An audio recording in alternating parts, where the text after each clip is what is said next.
No, I also, I'm Yes, not very diligent, but I also practice. I mean, I don't know if yes, I can use that word, Tibetan Buddhism, yes, since last few years. So yes. I will, You met Mingyur Dorji, right? Mingyur yeah, Dorji. and then yeah, he came like last couple of days ago here Oh, into, wonderful. for his book. And I've met some few others, and I went to Dharamshala 2, 3 years ago, Oh, there for 10 days. And so when I read about you, I was actually very curious that because you were, I mean, you were practicing Tibetan Buddhism, and yes, then you have spent time with His Holiness the Dalai Lama as well, right? yes. Yeah, a lovely time. And you wrote a lot of books, not wrote, but Well, like you were published, yes, published. but met a lot of And authors, met a lot of these Tibetan teachers, many, many, many, many. right. And that was before, I mean, correct me if I'm wrong, but that was before you were introduced to Paul Brunton teachings, right? No, no, No?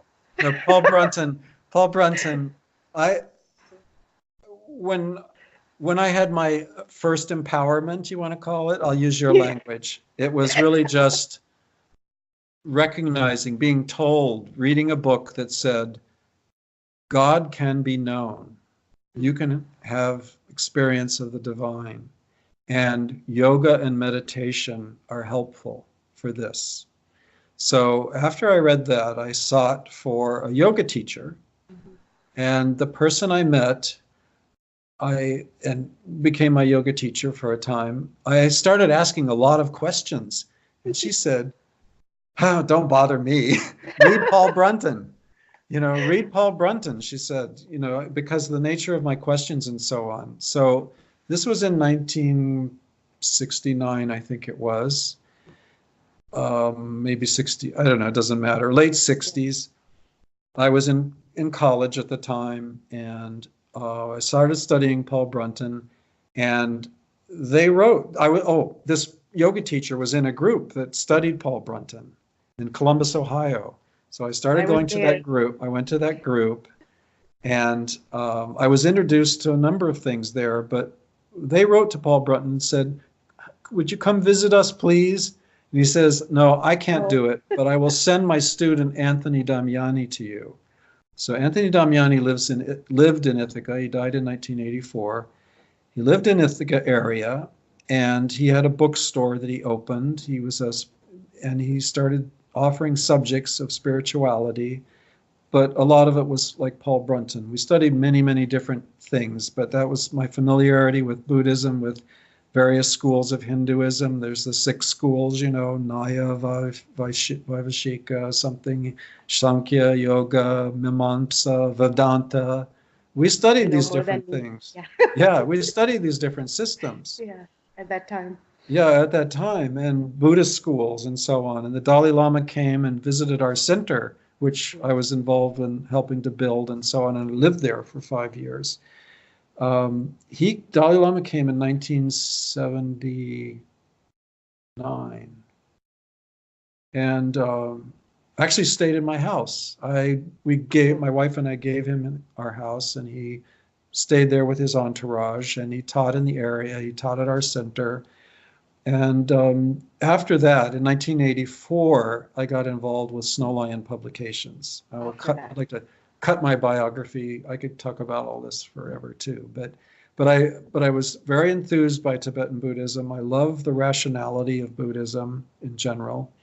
But the point I wanted to get to is that in Tibetan Buddhism anyway, they say only a Buddha knows your karma. It's available to a Buddha. So that would be like the equivalent of a sage. A sage can know you from the inside.